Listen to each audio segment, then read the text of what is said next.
Uh-huh. Okay, so welcome back. Today we have a very special guest. We do. Say hello, Master Sebastian. Luca. Sebastian. Master Luca is what he's going by these days. Master Luca, okay. Say hi, Luca. Say hi, Master Luca. You got it? Hola. All right. Yeah. All right, now go back to destroying all the cards on my desk. All right. Go ahead. All right. Okay, so book 31 for the day, right? Yes, today's book 31. So yeah, he's excited. We are doing the first book that we give to every Clubany, core values quester, explorer, if you will, is The Go-Giver, actually, and that is the book that we will be reviewing today. One of my favorites for sure. So I don't know about you, but like I love this one. It definitely is it's a good read, and it's an inspiration book. It's fast, it's quick, it gets to the point, but it's like but it's impactful, and it's told in a story, super right? impactful. Yes. Yeah, I mean, we learn in stories. That's what we've learned, right? We love a good story, and we love a good parable. So it's right. Yeah, and Luca does too. So, all right, sharing my screen.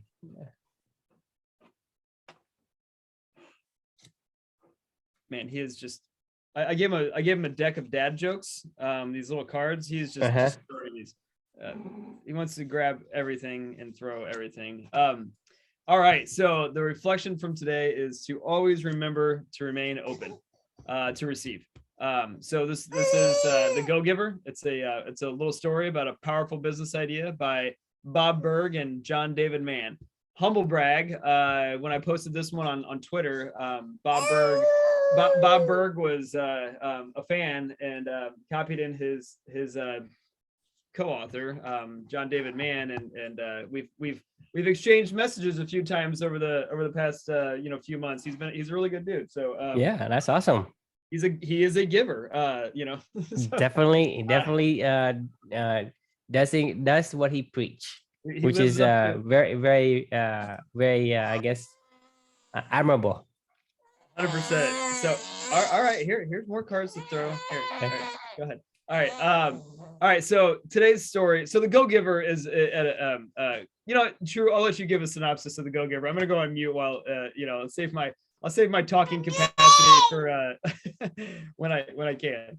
Okay. So basically, The Go-Giver it gives a story of a young man. He's in sale. He wants success, and he basically the book is basically giving us some principles to go by, and so he's telling the story is telling about this guy and the guy that he's going to meet, and what that person does and ask him to do. It's essentially some of the principles he has to go through and apply, and essentially the there's I think there's 5 principles that this chairman that he at Pindar that this young man named Joe is going to him for kind of finding out the secrets to success of sorts.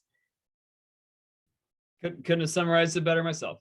So he goes through the 5 laws of giving, basically, and ends up learning his lesson along the way about how powerful giving is and in life. And I couldn't agree more with the message of the story. I mean, like, it's such a good parable about giving, and I think you and I, we built one of our core values in Clubany to be to give more than we take, and I think that that was really in honor of this kind of book, and also, I mean, obviously our philosophies and values that we care about, but definitely mirrors what we care about as well.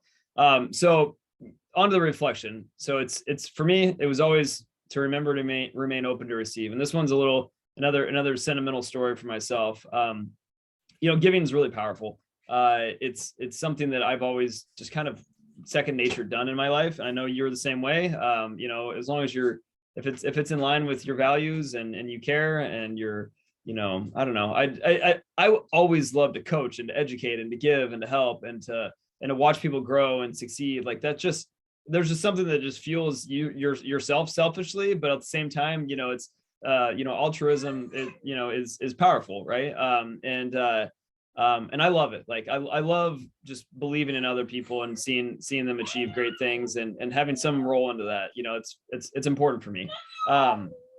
That said, what I've always been really shitty at is receiving. My friends make fun of me for it.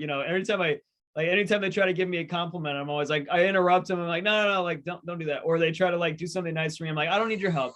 Or they try to, I don't know, go above and beyond. And I don't like gush with like, happiness or something like that, because like, I honestly, like, I've always looked at my entire life, like, as when you help other people, when somebody's helping me, I always felt like kind of like a charity, like a charity case a little bit. Right. And charity is different than giving, in my opinion. Charity is what you do for somebody that can't do for themselves. And giving is just, is just trying to be nice and trying to be helpful and all that other stuff. Right. So I don't know what it is about receiving for me. I just struggle with it. Like I don't take compliments well, but I will give all day long. Well, when I was reading this book, the fifth rule is completing the cycle of giving and being open to receive, right? And that's the fifth law of giving. And I don't know, it struck me in a really unique time in my life. I actually was reading this book about a month after Amelia had passed away. And this was, during the time of my life when there was people flooding us with, messages and cards and gifts, and people coming over our house every night to make us food, or to see how they could help us or whatever it may be. And, after about a few weeks of this, I'd had enough. Like I said, I'm a very self-sufficient person, and it was starting to get to me. Like I was like, look, I'm not a charity case. I know my daughter died, but like, I got to learn how to deal with this on my own, kind of thing. And specifically, the day that I finished reading this book, and the fifth law, I had just told my mom the night before to stop coming over. She was coming over every single night, to bring food, and that's like my mom's love language, and she loves to give as well. That's probably where I learned my giving abilities, and she I kind of told her, like, Mom, I don't want you to come over every night anymore to bring us food. Like I can handle it. I'm fine. Like I'm a big boy, like I don't need, I know why you're coming over, but like, I don't need food, anyway, I felt kind of bad about it. And the next day I read this, and I was like, you know what, like, this is on me. I gotta remember to always be open to receive. So I called my mom, and I was like, I'm sorry, I explained to her, I just read this book, and I explained to her, about being open to receive. And I was like, look, you can come over as long as you want, bring us food as long as you want. Like, I appreciate your support. And I know I need help. I am in pain right now, so for me, this is a powerful lesson, and something to always remember, to always remain open to receive. Just, it's an important part of completing the cycle of giving. So with that, I'll turn it over to you. The question I posed to everyone is, who are you blocking from the power of giving in your own life? But, love to get your thoughts on the reflection. Yeah, so for me, I think, with noting the 5 laws of the book, you have to start with giving, and you have to end with receiving. There's steps in the middle, but at the same time, it's a cycle. If you don't receive, you're actually interrupting the cycle. And so there's a lot of people, they feel the need to give, and you're not giving them the chance to start that cycle. You're being selfish by not receiving. If you are a bad giver, you are actually preventing people from fulfilling their desire, their needs to give. Like your mom, she feels better when she gives to you or to somebody. I feel better when I give. Like, I mean, it's exactly. So imagine if you give somebody to somebody, and you basically imagine you giving to yourself. I know how frustrating that would be. It is incredibly frustrating to think, like, you just leaving people hanging, and yeah, I mean, but at the same time, you can't, the giver can't continue to give if is not being received. Basically, return the package to sender, right? Exactly. And so to me, I wholeheartedly agree with the law of the book, and receiving is just as important as giving, and there has to be that that balance, because someone gives, someone has to receive. You can't play football by yourself. If you're a quarterback, you pass, someone has to catch it. Yep, that's damn true. DJ Jazzy Jeff in the house, you know. Exactly. And so yeah, so Yeah, for the most part, if you can receive, and you in a place to receive, go ahead and receive it. Yeah, because you're actually helping the cycle. You're helping that person giving, and then when you can give, you give. Because some people have have a innate need to give, because it makes them feel good, and if that's what makes them has a fulfillment in their life, who are you to deny that? So the question you're asking, who are you blocking? Deny it, you know, like you're a jerk, like when you deny other people the power of giving, you know. Oh geez, sorry, Luca. Right. He agrees. Yeah, so thank you, Luca. But so on the other hand, the question you're asking, who are you blocking from the power of giving in your life? To me, I receive generously, and I give generously. But there are people that I would not take from. If the people that I don't respect, I won't take from, because they may have an agenda, or they may have something that it's not in the spirit of giving,